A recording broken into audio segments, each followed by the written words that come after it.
have chosen for the nation. Hail to the chief, we salute. Greetings from Castle Goring, from Mickey, Aurora, and from me. Well, well, well. Today is World Elder Abuse Awareness Day. And Chris K6234 is but one of many people who have pointed a finger in the direction of people whose names we do not need to mention, but has mentioned their names, saying, are elder abusers, and they are the prime world examples of this. Everyone, please put in a reminder of this on your social platforms like Twitter, etc. Well, I'm not going to encourage or discourage anybody from doing anything they want to do. Let me put it that way. I'm a little bit uncomfortable in marshalling forces in this sort of situation. But if you wish to do so, don't let me stop you. And yes, I do think that we have seen some pretty gross examples of not only shocking elder abuse, but the cavalier and the completely unconscionable, and one could say even totally justifiably, oh, I'm unaware and I'm justified in doing this, and I don't even think about what it's going to do to other people. And so what if that old man is dying? So what? And as for that old woman, I mean, who cares if she's dying painfully? I mean, who cares? Who cares? Who cares? You know, I have a life to lead. And that really has been the message that an awful lot of people have got as a result of their conduct. And so I fully understand Chris K's sentiments and those expressed by others. Now, I also hate to disappoint you, but there is a rumour going around that King Charles has officially signed the removal of titles bill, which strips Harry and Meghan of their royal titles. Sorry, not true, not happening. The second reading of the bill before the House of Commons isn't until the final week of November this year. I don't know where that rumour started from. Maybe hope springs eternal, and then it started at this fount of hope, possibly, but it's inaccurate. I know this because I have not only consulted parliamentary sources, but I have consulted royal officials, and it is definite the king has signed no such thing. And while we're on topics that are topical, oh dear, did you see Carolyn McCall giving her testimony before the House?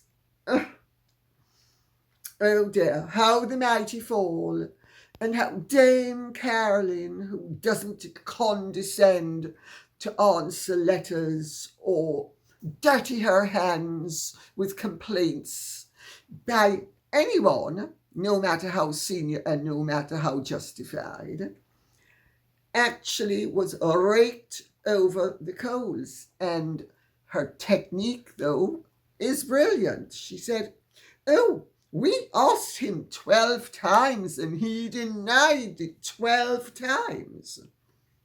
12 times they asked. And 12 times he denied it.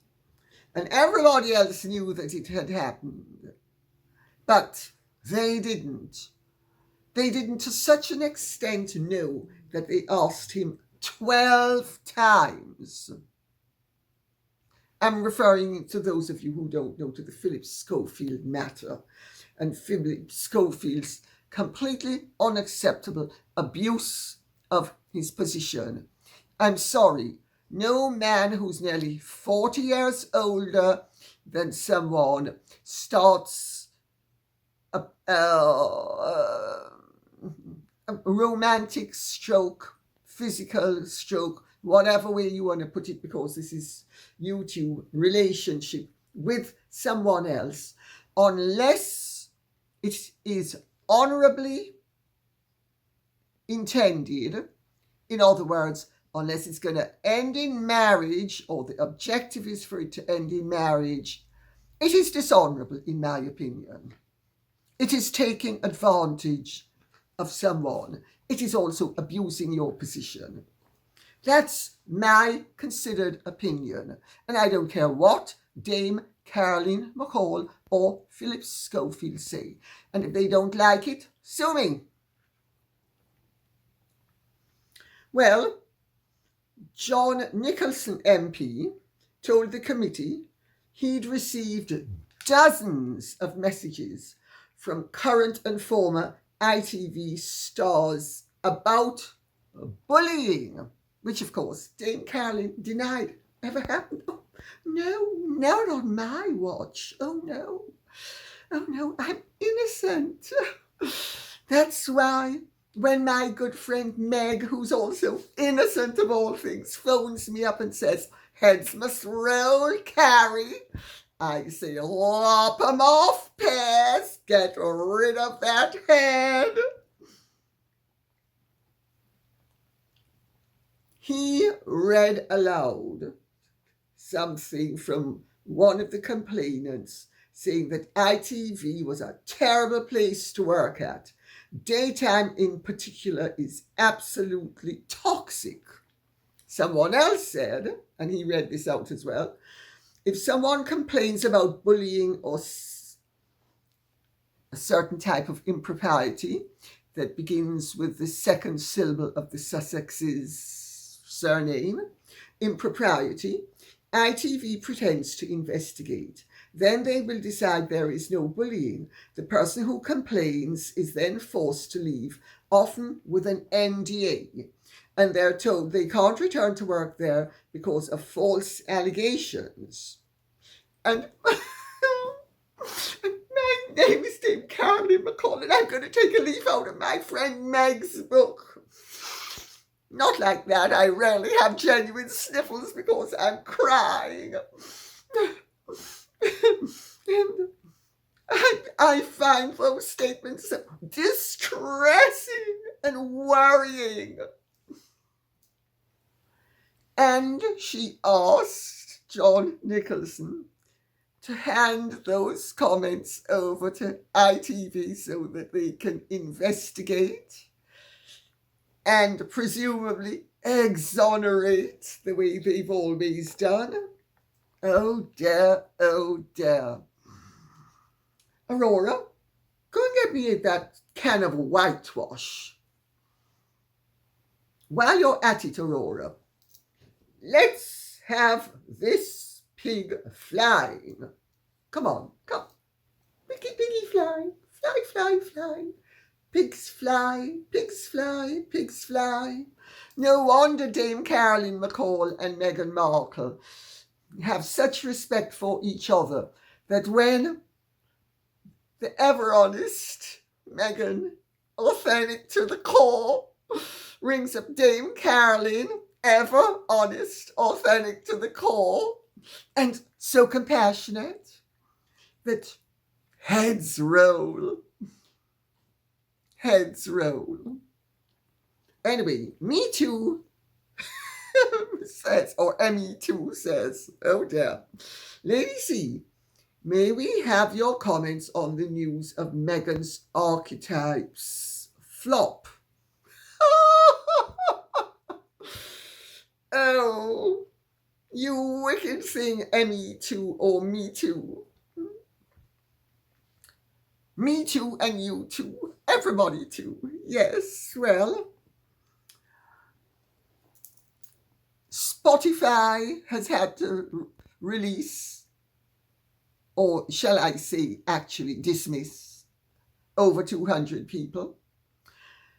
The commissioning editor, to put it politely, had to resign. They have wildly overspent on content, chief of which was Meghans, and despite their claims at the time that it was one of the most popular podcasts, it wasn't, and it lost a lot of money, as I said at the time. And they've had to admit it. You know, as Archetypes said, character is destiny.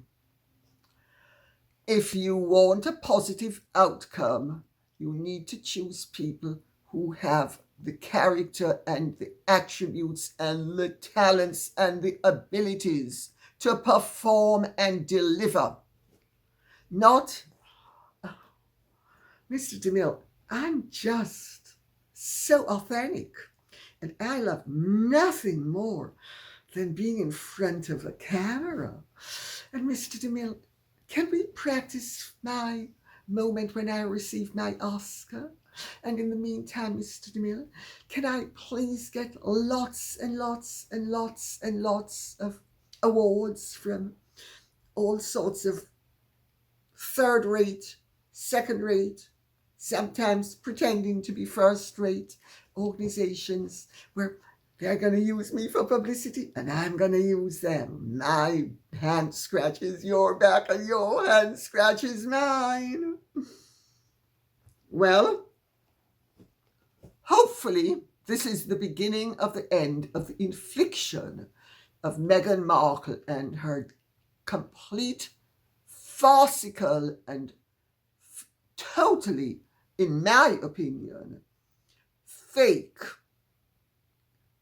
presentations and pretense to something she's not. Nobody who treats their father the way she has is somebody who has anything worth listening to or emulating. Nobody who, when Prince Philip was dying, and was really worried that Prince Philip was faking it, just so that they would muzzle her. Silence. Were you silenced, or were you silenced? All this rubbish that she and her claptrap followers have come up with. No. Let's hope in 2 years from now, the name Meghan Markle will be as readily spoken about as the name Madame New or Madame Mao or even Evita Peron. Sally was a good old gal. Some of these names says. Thank you. Your videos are so enjoyable. Thank you. I would like to apologize for the behavior of my sadly fellow Californian. I don't think her father raised her to be this person. He certainly didn't. Although he overindulged her. My grandmother made the same mistake with my mother. I think Maghot, Duchess of Montecito, is an apt name. Maghot. Well, I'm certainly hot, let me tell you something. If you think I'm not hot, you don't know what cool is. I am hot like you can't believe. I sizzle. I not only sizzle, I can roast a chicken like no one else. I hope your Harry escapes her claws and can find happiness. I don't think it's in her nature to be happy or allow others around her to be happy. And that is a very good point, and that's why I have read this out. I know from people who have known Meghan all her life, she has always been able to simulate enthusiasm and cooperation when it suited her, and at all other times she would be cold and unfeeling and calculating, and they don't think she has it in her nature to be happy either. And Meghan herself has indicated that she doesn't have it in her nature to be happy.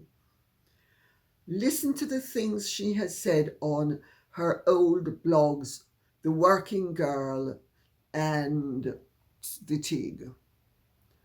And also listen to some of the things she said, just generally. One of the claims she used to make was, I choose happiness. That's what she used to say, I choose happiness. But I understand if she was crossed, nobody was more miserable. And nobody made sure that everybody around her was as miserable as she was. And she was happy as long as you provided her with whatever it was she required. That doesn't strike me as genuine joy. Terry Lynch says, as always, I enjoy watching your videos because they are informative, entertaining, and interesting. Thank you. I have 2 questions. 1, I believe I read that Harry and William had an agreement about not using their mother's memory in a negative way. How does William feel about Harry bringing up their mother's affairs in court? And the second one I'll get to after I've answered the first one. How would you feel? How would anybody with dignity feel? Harry has no dignity. Meghan has no dignity. Meghan thinks posing as an arriviste, pretentious to the nth degree, cock my finger, is classy. And that's dignity. That's not. That's crass pretentiousness. Harry has always had the natural attributes of an oik. And that was actually one of the keys to his success. But Harry and dignity? I don't think so. No. Harry at best is an oik, and often a chippy oik. And oiks have no dignity. And you can see it in his demeanour. You can see it in his presentation. You can see it in everything about him. There's nothing raffiné about Harry. For a prince, he has the mark of the gutter about him and always did. And that was very desirable until people discovered that he may have the mark of the gutter about him, but it's not desirable because there's an awful stench that goes along with it.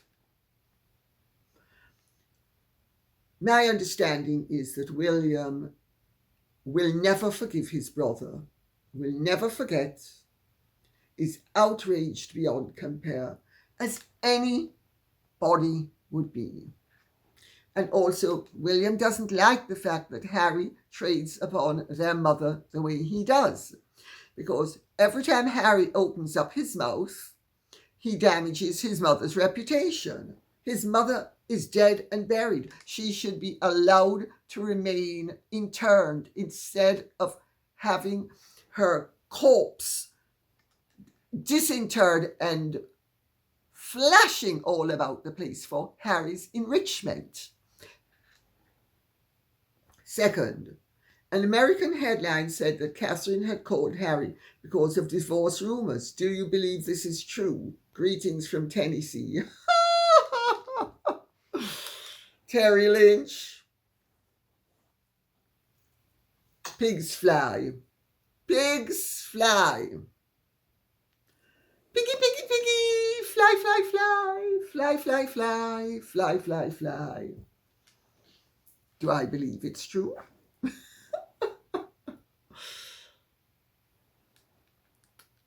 Waleses have understood what they're dealing with.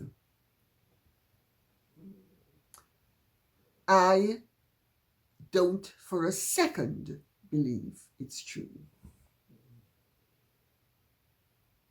Does that answer the question? Outraged army officer says, Prince Harry has returned to the US and promptly turns up for a photo op, beaming like a Cheshire cat, surrounded by US veterans at the Warrior Games in San Diego. Words cannot convey how repulsed everyone I've spoken to in the military and in the UK, is by the way he exploits everything, including his military background, for photo ops. What is your view on the way he uses his military contacts when it suits him, but otherwise has let the side down? Well, I know from very senior members of the army, as well as one of the great heroes of this country, military heroes, who is not of senior rank, and I'm not mentioning any names. Harry's name is mud in military circles. Nobody, of what I have been told by these people, wants to even hear Harry's name mentioned. And his opportunism, they feel, is damaging the army. So that's how they feel. As for Harry's performance in the US, well, there are reports emanating from army quarters that the people around him were not thrilled with his presence. And just as how in England, everybody feels, Harry, leave us alone. Stop exploiting your military connections for financial gain and for reputational approbation. I understand that's pretty much how they feel on the ground in the US as well. I hope that answers the question. Delorism says, let's not talk about how Prince Harry wants to get rid of our First Amendment. Let's talk about his influence on our young people. Harry has openly said how taking drugs has helped him mentally. How on God's green earth are charitable organizations putting up with this? I see videos of him and Meghan talking with teens for one charity or another. What charity in its right mind would want Prince Harry influencing their children? He is the face of Better Up. Why? Moolah, that's why. It's all a stock inflating boost. Why? Why would they want a known drug user as their spokesperson? And why is the military one of their clans? Good question. I don't understand. Drugs are at an all-time high and many people die every day from overdoses. Yet we allow Prince Harry to openly advocate for one illegal substance or another. Do I think he is a danger to our country? You bet I do. And I don't understand why Americans are not protesting in the street to get him sent home and away from our children. Delarism, I think you have succinctly summed up one of the major problems of Harry's conduct and influence upon others. The plus side is that he has become so unpopular that he doesn't have that many natural followers. But why it has better abused him? Because his name has given them invaluable publicity and invaluable connections, including with elements of the British state. Harry has very good connections. The fact that he has so damaged his reputation that many of the connected do not wish to associate with him anymore doesn't alter the fact that he had good connections and was able to make introductions, and everybody took him at face value. And yes, I think it is outrageous that Harry would promote the taking and use of illegal drugs, and would turn drug taking into a virtue. Whether it is legal or not is beside the point. Drug taking is not a virtue. If you need to take drugs for medical reasons, that's not something that's a virtue. It's a necessity. There is no way that drug taking can be regarded as anything but undesirable, except with the Harrys of this world.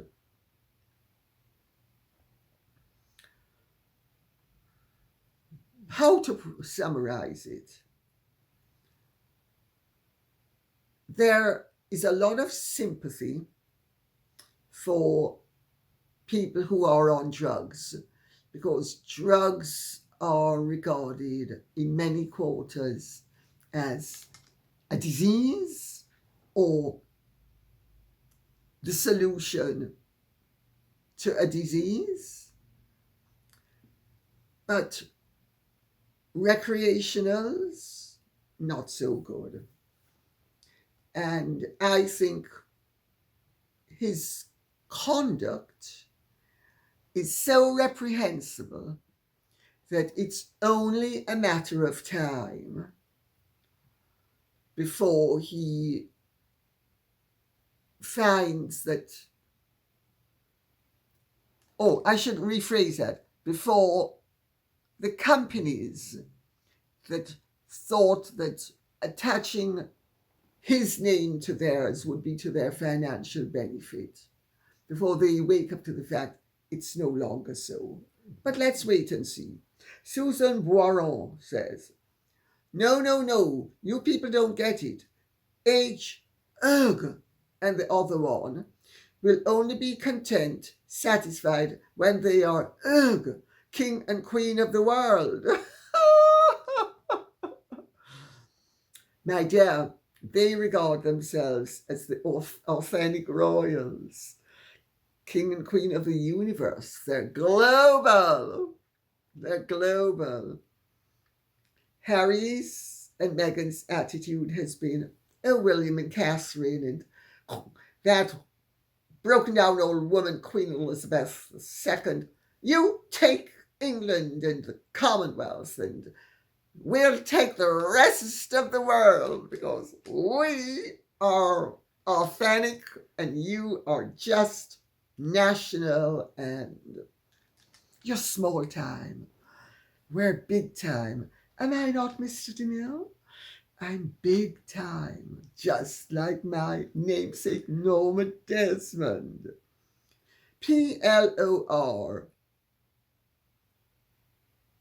wants me to read this out and not as a question made me take notes. This is the most important part of this episode,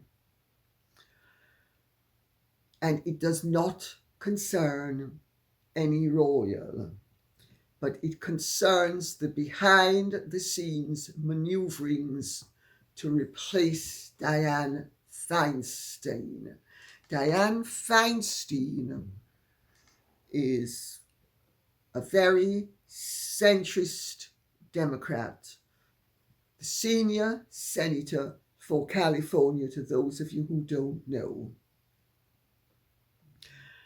And behind the scenes, in her camp, there is tremendous concern about the way Nancy Pelosi and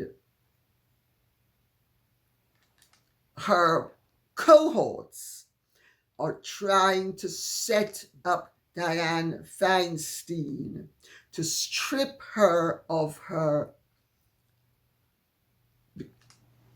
at the moment, rank of senator.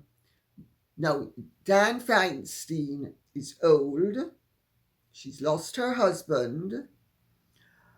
She is physically infirm, but she has all of her marbles about her. Of course, she's old enough that she's not as quick as she used to be, but there's nothing wrong with her brain. And there have been one or two hints in the media that I have been asked to gild the lily, because there are serious concerns as to what's going on behind the scenes. Evidently, there was in Forbes breaking news, in Forbes there was something called breaking news, and the headline was, "This is a mess. Oprah Pelosi's daughter, Gavin Newsom. Kevin Kiley gives blunt take on Dems Dianne Feinstein's drama." The story was picked up by the Washington Examiner, Fox News Political, and it concerns the way Nancy Pelosi secured her position originally, and this is evidently a rehash. And I'm not American, I'm not very au fait with American politics, but people whom I know very well and who know Dianne Feinstein very well are very concerned, and they want this problem highlighted, because Dianne Feinstein is under tremendous and undue pressure from Nancy Pelosi to make way for Adam Schiff. Evidently, Dianne Feinstein is a very decent person. She's a wonderful friend. She sits on the Intelligence Committee. She's a really powerful person in the United States and in the intelligence world. She is and I'm going to quote her, a decent person. She has remained on the Intelligence Committee. Yeah, she's having a few problems because of old age, but she has all her marbles. Yeah, she's slowed down and she's physically infirm, but a huge and merciless effort to push her out by a power group to put in their own person, not a moderate like Dianne, but a wokester along the lines of Adam Schiff, has been taking place behind the scenes. This ploy has failed so far. She's been resisting their pressure. But what have they done? They've parachuted in Nancy Pelosi's daughter as a caregiver.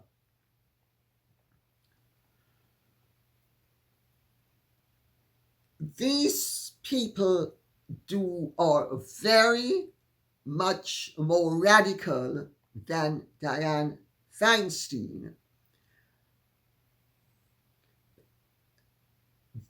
And they are trying to evidently convince her that it's time for her to give way to their man. According to this friend of mine, who's a friend of Dianne Feinstein, history is repeating itself. And I took notes, and I'm going to quote. When Nancy was aiming to run for Congress, she made many hospital visits to Sarah Burton, the widow of Philip Burton, a congressman who died in 1983 suddenly of an aortic aneurysm. His widow, Sarah, took on the seat in Congress, but died of colon cancer in 1987. Nancy Pelosi, who knew she was dying, made sure that she positioned herself so that it would appear as if Sarah Burton had crowned her as her successor.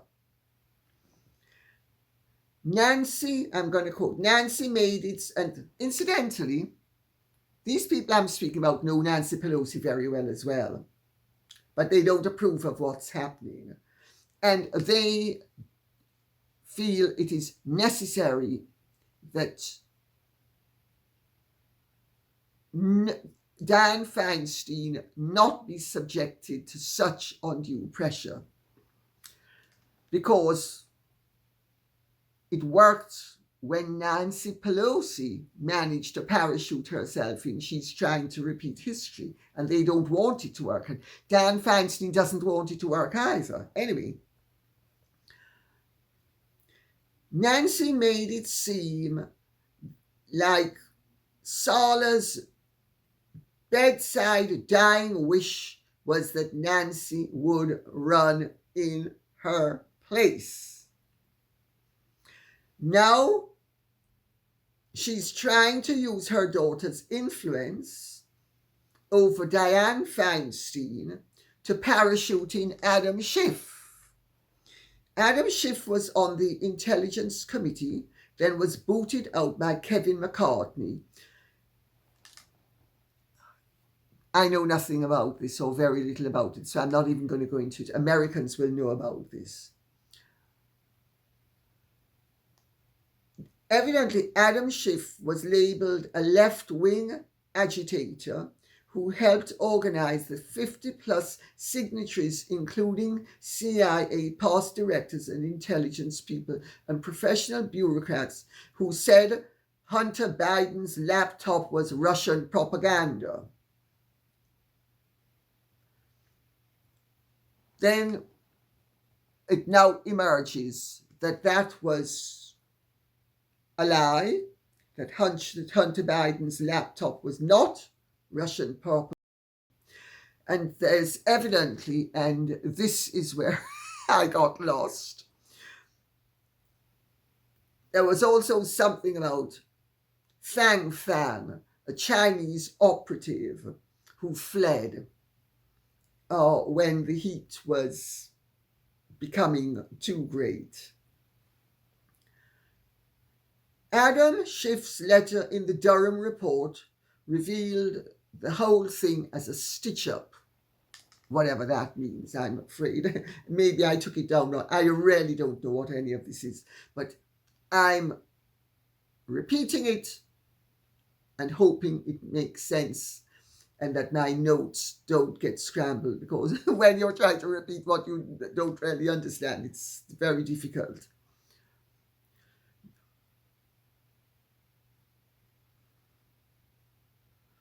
Evidently, there is the suspicion that Adam Schiff wants to leapfrog from being a disgraced congressman to a senior senator.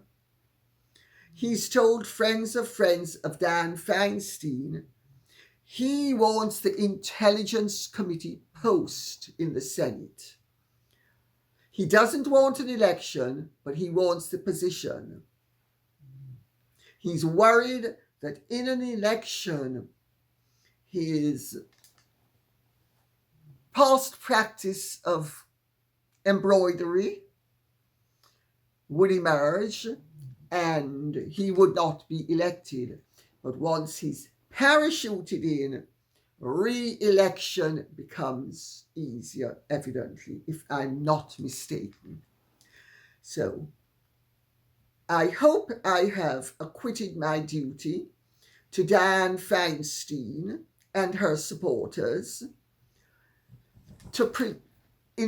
if in my own way I can assist in Dianne Feinstein not being squeezed into making space for someone she doesn't want to make space for, I will be happy, because although I don't know Dianne Feinstein, the friend of hers who's a friend of mine I've known for a very long time and I know very well. And this has come directly from the horse's mouth, so to speak. And on that note, I will say thank you very much for listening.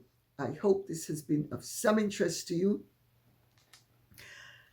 If it has, please keep the questions and comments coming in, because remember, I can't do this without your cooperation. Okay? Thank you so much. And if you have really enjoyed this, could you like, share, subscribe, press the notification bell, and Godspeed.